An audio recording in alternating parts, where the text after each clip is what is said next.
নমস্কার, স্বাগত জানাই খবর 24 এর পর্দায়। কৃষি এবং কৃষক কল্যাণ দপ্তরের উদ্যোগে সিপাহীজলা জেলা কৃষি এবং কৃষক কল্যাণ দপ্তরের সহযোগিতা জেলাভিত্তিক কৃষক সম্মান এবং কৃষি যন্ত্রপাতি প্রদান। উপস্থিত দপ্তরের মন্ত্রী সহ অন্যান্য বিশিষ্টজন।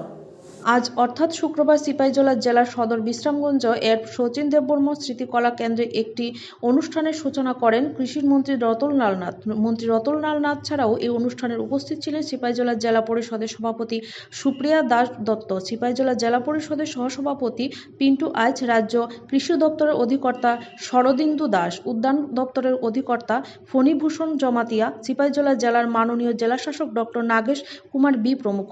সিপাহীজলা জেলার মোট 3টি মহকুমার 60টি ব্লক থেকে 120 জনকে কৃষককে একদিন কৃষক সম্মাননা প্রদান করা হয়। আজকের এই অনুষ্ঠানে সিপাহীজলা জেলার কৃষকদের সাহায্যের হাত বাড়িয়ে দেওয়ার লক্ষ্যে মোট 66 জন কৃষককে জলসেচের জন্য পাম্প সেট সম্পূর্ণ বিনামূল্যে প্রদান করা হয়। অনুষ্ঠানে প্রধান অতিথির ভাষণে মন্ত্রী শ্রী রতনলাল নাথ বলেন, দেশের অর্থনৈতিক উন্নয়নে কৃষি ভূমিকা অপরিসীম, আর এই কৃষিকাজকে এগিয়ে নিয়ে যাওয়ার জন্য কৃষককে সাহায্য করতে এই সরকার সর্বদাই কৃষকের সহযোগিতার হাত বাড়িয়ে দিচ্ছে।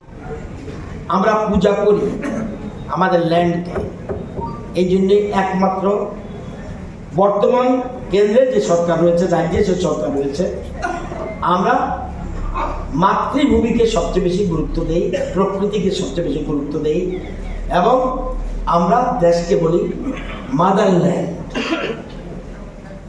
অনেক জায়গায় ফাদারল্যান্ড বলে, তাদের অন্যান্য কারণ থাকতে একমাত্র আমাদের দেশের আমরা বলি মাদারল্যান্ড।